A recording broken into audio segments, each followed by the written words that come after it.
I'm divorcing you. Pack your things and leave.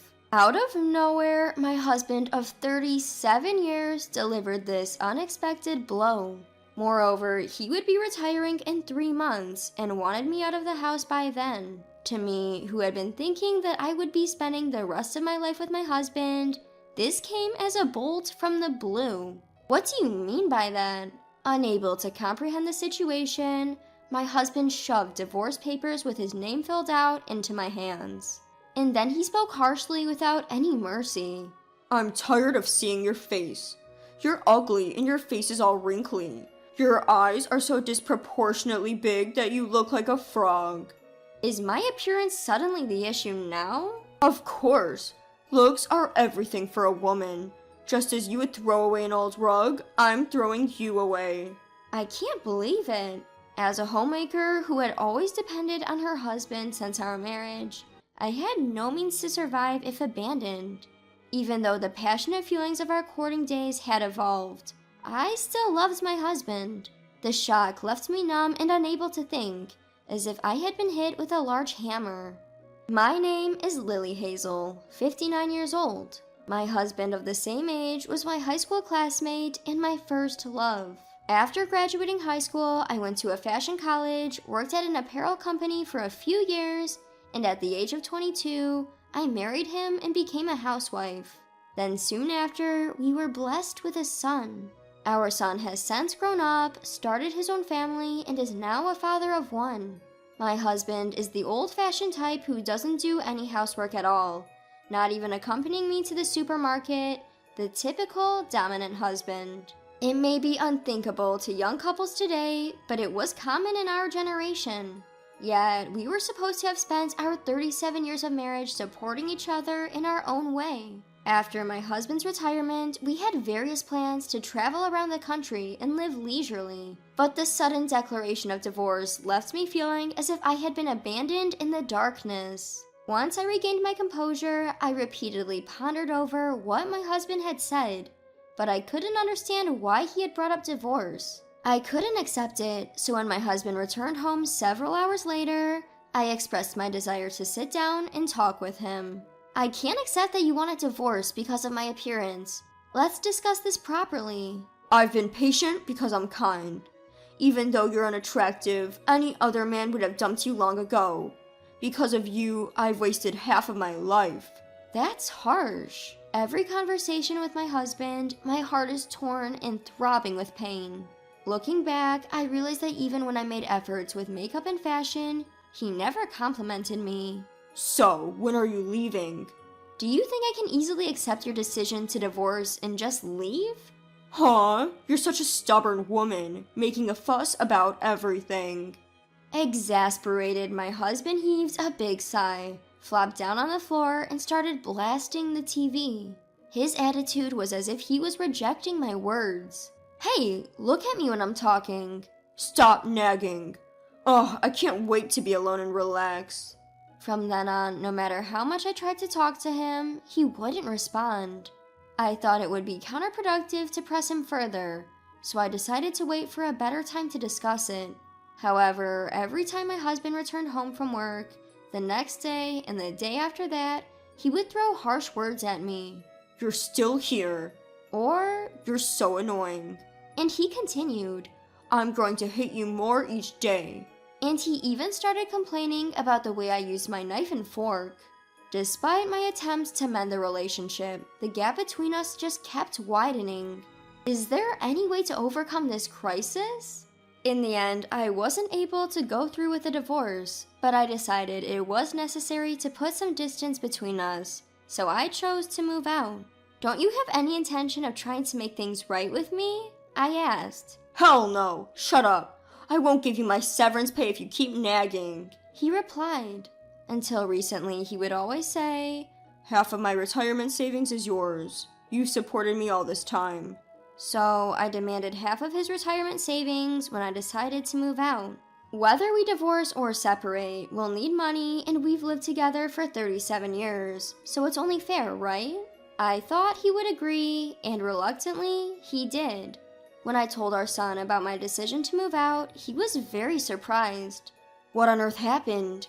Mom, you can stay with me for a while. Dad, who's never done a single household chore, won't be able to live alone. Then he'll realize how important you are. He said. Thank you, Timothy. I hate to impose, but I'll take you up on your offer, I replied. My husband seems rather happy about the prospect of me moving out. Good, I can finally say goodbye to you, he replied while lounging and watching TV. On the morning I decided to leave, I was packing my bags, holding back a bitter sorrow. Then, my husband returned home with a young woman in her 30s. Oh, you're still here? He grumbled. I'm just about to leave. And who might she be? I asked. My husband, grinning, pulled the woman closer by the shoulder and said, This is my new wife, Julie. She's like my brand new rug. So this is why he was so eager to divorce and insulted me, calling me ugly. Upon learning this, any lingering affection I had for him vanished. So that's how it is, I muttered. So, I'll be giving your share of the retirement savings to my new wife, he announced. That's not what we agreed on. You promised, I protested. That was then, this is now. Don't you understand that circumstances have changed? He replied, a mocking tone in his voice. The woman, joining in on his fun, smirked at me and said, Dumped women are pathetic, aren't they? I was furious, but staying there would only make things worse. I get how you feel. You can give her the retirement savings, but you'll regret it, I warned. I wanted nothing more than to leave this place and this man as quickly as possible. I won't regret anything, damn fool, he replied. Maybe he was right. Maybe I was the fool for trying so hard to mend our relationship. I pulled out the divorce papers that I had been unable to sign up until then, quickly filled them out, and left them on the table. A bond between husband and wife that lasted 37 years? Was it really so easily broken? I left our home with a heavy heart, only to find my concerned son, Timothy, waiting for me in his car. I've been waiting for you. Dad was with an unfamiliar woman, he said. That's his new wife, I replied. He was cheating? I can't forgive him. An angry Timothy tried to rush into the house, but I stopped him. It's all right. Let's forget about people like that. More importantly, I'm sorry if I worried you. Thanks to you, I was saved. This is how I ended up staying at my son's house. My daughter-in-law had not only prepared a room for me to make me stay comfortable, but she also said, Lily, feel at home here. My grandchild also greeted me with a smile, saying, We've been waiting for you, Grandma. The kind considerations and words made me shed tears that I had been holding back. Thank you so much. I'll return the favor one day.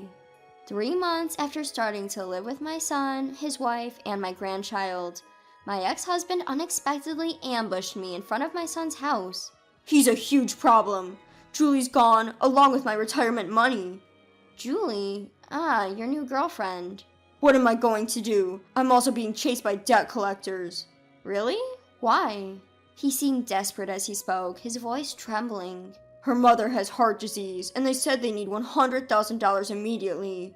So, I borrowed the money and paid it before my retirement money came in. You believed that? I couldn't help but laugh at the absurd story. This isn't a laughing matter. I'm in trouble because I thought I could repay the debt with my retirement money, but now I don't have it. Wasn't your retirement supposed to be around $220,000? Why don't you have it? Well, I was so happy on the day it was deposited, I withdrew all of it from the bank account and took it home. Then I had a drink to celebrate and accidentally fell asleep. And when I woke up, the money was gone. Are you serious? Who's the idiot here? Don't say that. Coming to me for help now isn't going to solve anything. That's why I warned you. I decided to hit him with the truth he probably didn't know. I saw this coming. Julie is a habitual shoplifter, you know. I actually met her once. 2 years ago, she ran into me while being chased by a loss prevention officer at the supermarket. At that moment, a staff member came and caught her because I had accidentally grabbed her arm. I later heard from the supermarket that she was a habitual shoplifter. Why didn't you tell me? When you kicked me out of the house, you said you wouldn't regret it. The one who said no regrets was you. After all, you were the one who suddenly decided to divorce me near your retirement. I had no obligation to tell you anything in detail." He was dumbstruck and collapsed. My ex-husband, who never went grocery shopping, would naturally not have known about her true identity. "What should I do now?" "First, you need to pay me alimony." I smiled sweetly at him as he looked up at me pitifully.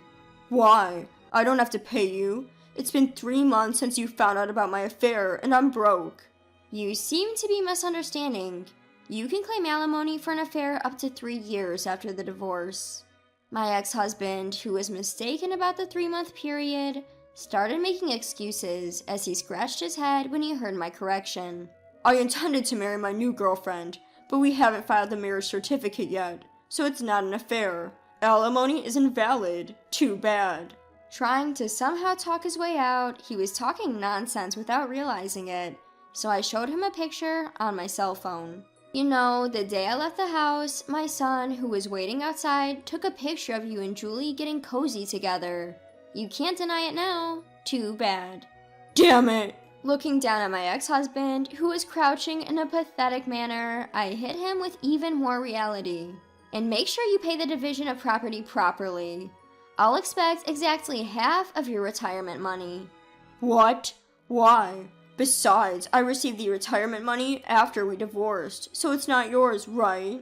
Listen, the division of property refers to the wealth that we've acquired through our mutual effort during our married life. In your case, you were already set to receive a retirement payout of $220,000 from your company before our divorce. So that falls under the division of property.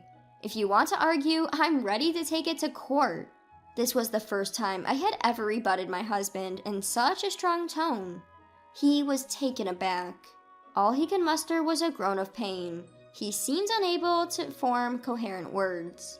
"From now on, my lawyer will be in touch. Don't ever come back." As I tried to return to my son's house, my ex-husband clung to me. "How can you live without me? Please, come back with me." No matter how much I tried to shake him off, he kept tugging at my hand. My son, noticing the commotion, came out of the house and pulled him away. "Don't touch my mom with your filthy hands." "Shut up, Timothy. I'm talking to your mom. Let's get married again." "Enough! You must be sick of seeing my face. I remember you said I looked like a frog with a wrinkly face and disproportionately large eyes." Despite my stern rejection, he tried to forcefully hold my hand and speak in a pompous tone. "That was a joke. You're just pouting, aren't you? Come back to me. I'll at least provide food." How could he say that so confidently after all the pain he had caused me? Moreover, how was this debt-ridden man going to support me? I wish he'd give the jokes a rest. Annoyed, I vigorously shook his hand off. "I've had enough. Don't worry about me. I'm earning my own money now." "Don't lie. What can you do? You've been a homemaker all your life." "I'm doing alterations for clothes. I'm well known for my careful and quick work. In fact, as soon as I came to Timothy's house, I mended some of my grandson's torn clothes, and my daughter-in-law was delighted. Seeing this, Timothy suggested, "Why not turn it into a business?" and set up an online shop for me. It's amazing how easily young people can do anything these days. I don't know how to use a computer, so Timothy and his wife handle all the orders and shipping." "Is that true?" "Yes, it is. I attended a fashion institute when I was young and used to make clothes for Timothy when he was little. That experience has led me to where I am now. Life is strange, isn't it?" My ex-husband was stunned, opening and closing his mouth like a fish out of water. I had to hold back laughter at his pathetic state. "And just so you know, the house you're currently living in also falls under the division of property. So sell it soon and turn it into cash." At my additional assault, my ex-husband let out a pitiful sound. Don't be unreasonable. If I sell the house, I'll have nowhere to live." "I don't care. Now, please leave." "No, absolutely not." Despite his flailing, Timothy forcefully ejected him and he trudged away. Later, he reported to the police that his money had been stolen, but Julie has disappeared and hasn't been caught yet. She must have taken the retirement money and gone far away. The police said she might have been using a false name. After that, my ex-husband sold his house, and I received compensation and property division. Having lost his home and property, he now has a debt of $100,000 and a tough life ahead. I feel as if my sorrowful past is a lie, and I feel so refreshed now. And to top it off, when I was looking for an apartment to live alone and avoid burdening Timothy and his wife, my daughter-in-law asked me to stay with them forever. I am so blessed. Thanks to them, I am living a joyous life, surrounded by my son, his wife, and my grandchild. Next month, we're planning a family vacation, and I'm already excited. From now on, I'm going to be very happy.